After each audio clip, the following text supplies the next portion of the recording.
It's that time of week where we add 3 more roguelikes to the tier wall.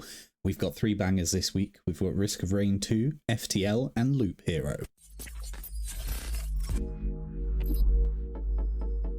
Good morning, good afternoon, or good evening. I'm JammyGiraffe, the English idiot, a roguelike addict. We're back with the tier wall, which is basically a tier list that can evolve based on DLCs, patches, comments from you guys, and any changes that the developers might make to their games that ruin them. We've got 3 bangers this week. We have a tough task ahead to add these to the tier wall. I think it's going to be a bit tricky to place them. Tier wall's looking good at the moment, as you can see. I think it's getting a little bit crowded, so it'll be good to start moving things around based on other new releases that are coming. I'm also working on a new tier wall based on settlement building kind of survival games, which is soon to come. But let's get started with today. We're going to start off first of all with Loop Hero. So Loop Hero is a very unique little bugger, to be honest. It's a tactical RPG building deck based roguelike. But to be honest, it's more about inventory management and loot than anything else, as the name kind of suggests. It's developed by 4 Quarters and published by Devolver Digital, one of the absolute legends in the roguelike space. Devolver Digital seem to be behind a lot of the big names in the roguelike space. It is going to be a difficult one to place because of its kind of cross-genre, if you like, and the general gameplay loop, no pun intended. Each run, you choose a character from 3 classes, from the Rogue, the Warrior, and the Necromancer. You're then met with a map, which is kind of a ring road, if you like. You've already put together kind of a deck of locations prior. I say locations, they're tiles, if you like. So you can have things like forests and desert, but you can have things like crypts and mansions, etc. All the different tiles that you place, and you can place them in different places based on what they need. So they might need to be placed on the road, next to the road, away from the road, as an example. And they will all spawn different types of enemies. They will spawn enemies on the road based on their proximity to the road, but also yield different resources that your character then can hold on to, and when that character gets all the way around the road back to its starting location, and you finish a run, you're able to take those resources home to be able to build up your camp. You also have tiles that can augment you as the character or your enemies, so they can buff you, they can add attack speed and health, they could reduce the enemy health, they could reduce how much damage the enemy is doing or increase your damage. So there's a lot to the tiles you put into your deck to obviously augment your playstyle, and you really have to leverage the class that you select in this more than anything, I think. As it kind of suggests, once you do one loop, you are able to receive a certain amount of loot at the end of one loop. That loot goes into your inventory and is, swords and armor and boots and that kind of thing, which can have various stats such as attack speed and health, magic damage, pure damage, name a few. That can obviously augment your character and level up, basically. That's kind of the premise in a nutshell.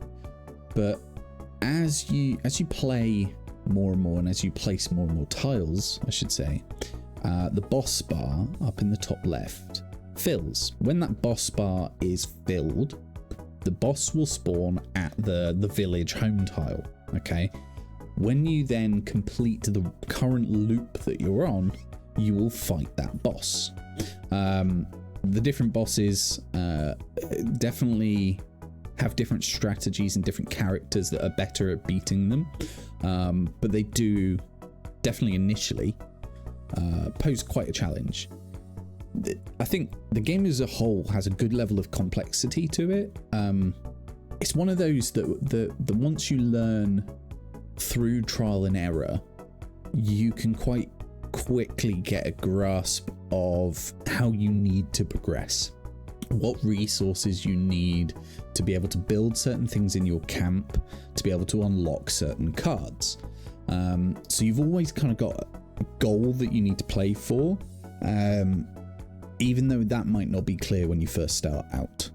There is a kind of dialogue and a story to the game, but I don't think it's anything to write home about. But the gameplay loop is so addictive in this.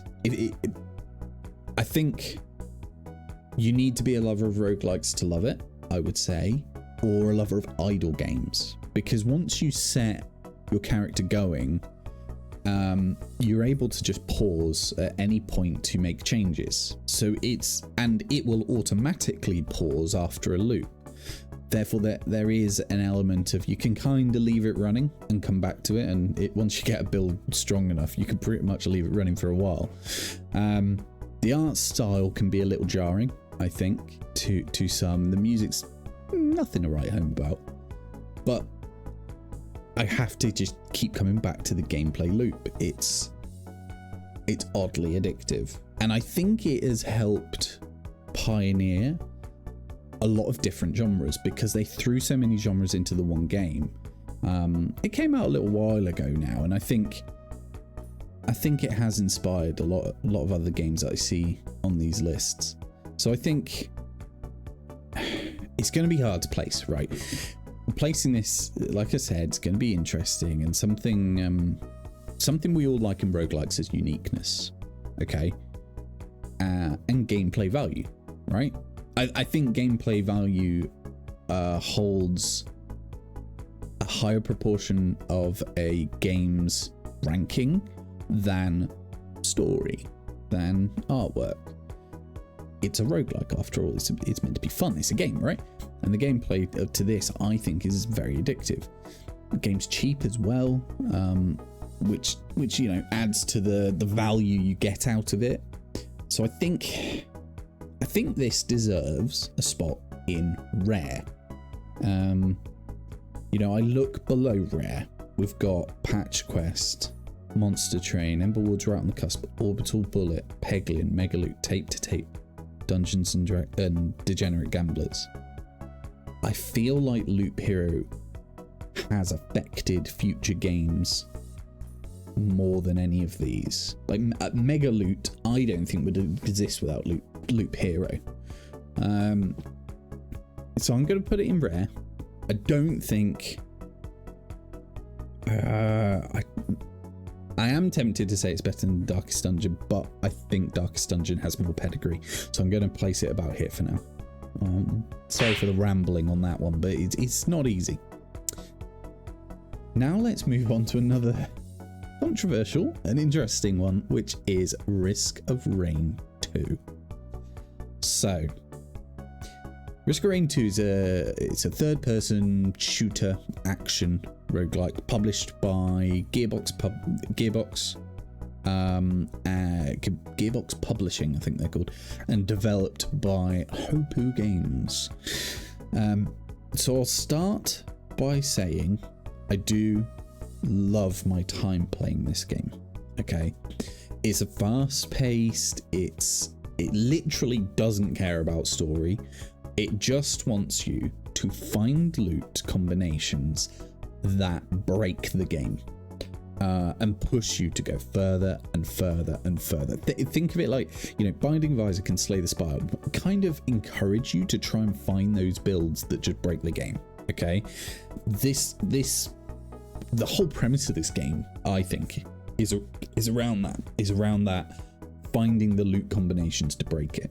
Much like the developer, who recently released a DLC. More on that later. It has 16 characters to unlock, with a decent amount of meta progression. You can really work for those unlocks, which is another thing I really like about this game. It's got over 150 items, more than 40 bits of equipment, and the basic gameplay loop can really be boiled down to spawn in a zone or a map, kill stuff that never stop spawning, find the teleporter, activate the teleporter to spawn the boss, kill it, go to the next zone, rinse and repeat. It really is quite simple. And you might say, oh, you know, Binding of Isaac's like that. Yeah, but Binding of Isaac has shops, unlocks different paths you have to take. It's got curse systems. It's got all sorts of other mechanics to it. Yes, you can go to shops in this, or you can go to dispensers, I think they're called in this. But really, it's all about, can you get the right items to break the game? And if you like that, it is great. You find loot along the way to augment your build, but past that, there aren't many extra things you come across to make decisions. Other than loot in this, talk to me about what decisions you make. I don't think there are as many. Argue with me. That being said, I truly love how overpowered you can become in this and all the loot choices there are. I love the gameplay. It's really responsive. You feel powerful. You feel great. Well, you did. So this is where the controversy comes in. Okay. I've been planning to add this to the wall for a little while, Risk of Rain 2, until they released a DLC called Seekers of the Storm on the 27th of August, which kind of held me back to wait until I could play that and review it in a little more detail. Now, in short, the DLC has not been well received, which is why I had to add this till this now. Like I said, I had planned to evaluate it sooner. And trust me, it would have been a different review. But Steam's recent reviews on this kind of tell a big story, because it now sits at 48% on recent reviews. Why? Because the DLC is riddled with bugs.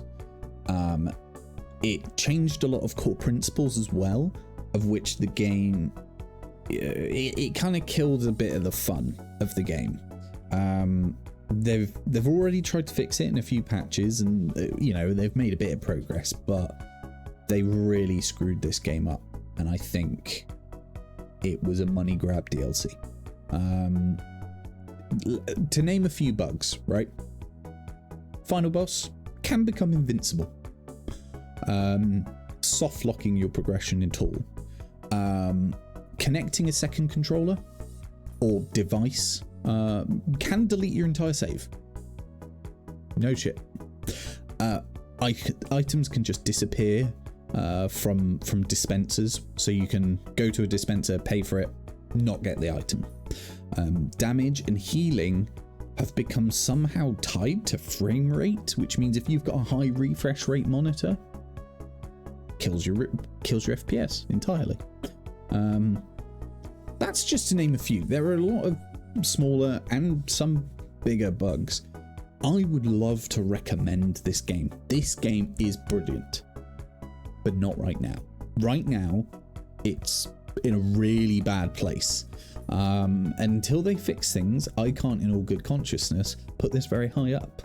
And if you disagree with me, but you haven't played the DLC, firstly, don't buy it. Secondly,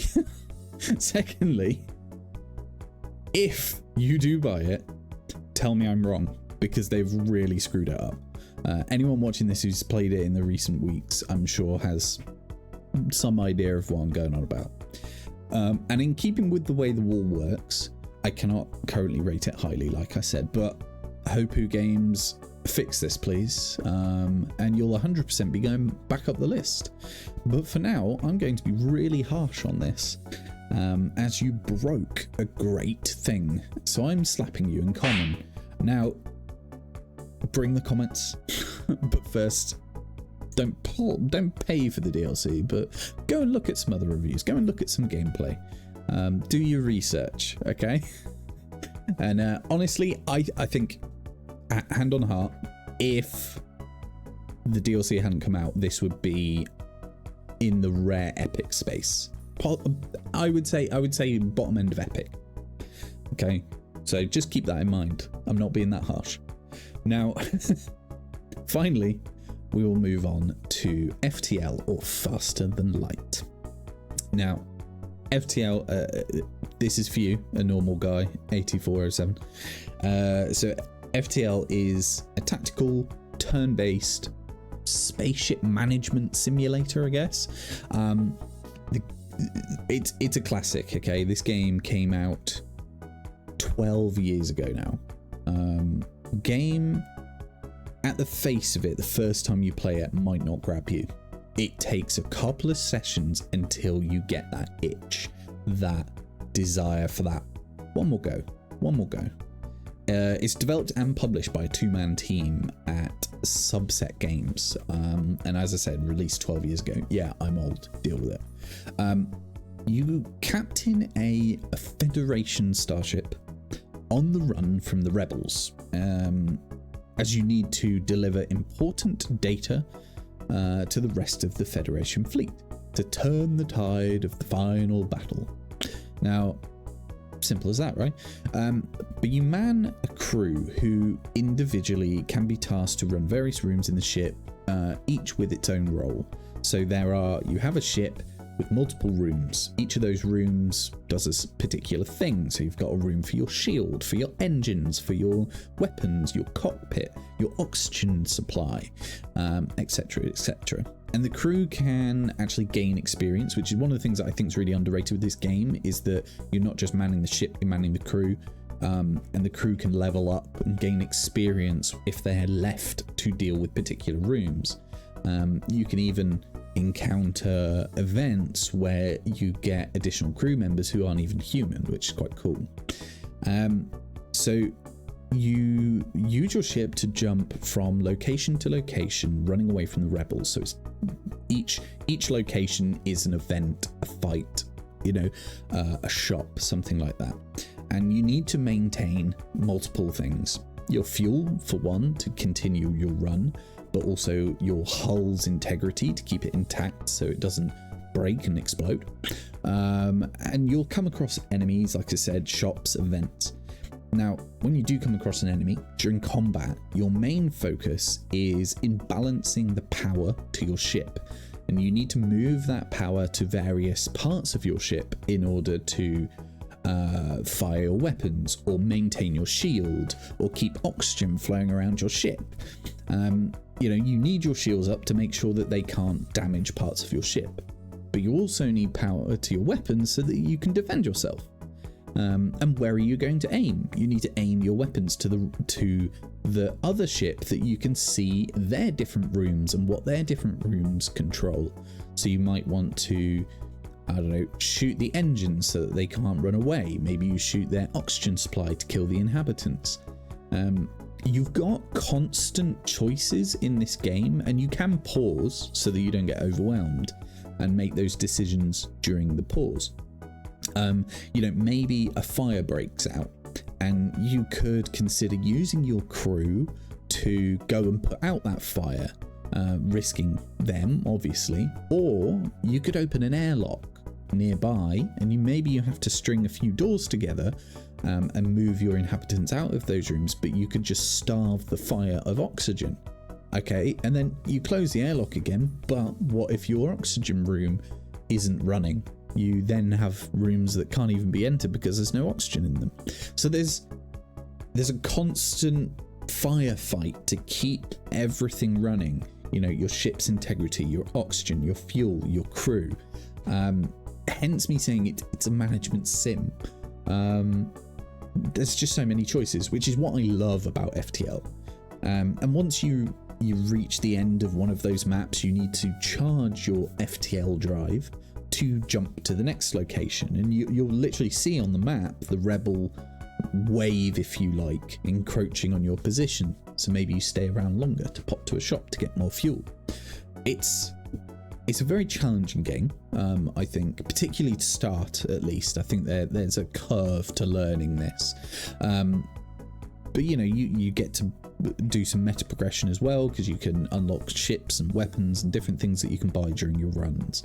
The game is great for strategy lovers and is well loved in the roguelike community, and I think it's well loved as a game itself. I think it's incredibly highly rated on Steam. He says checking while he's here.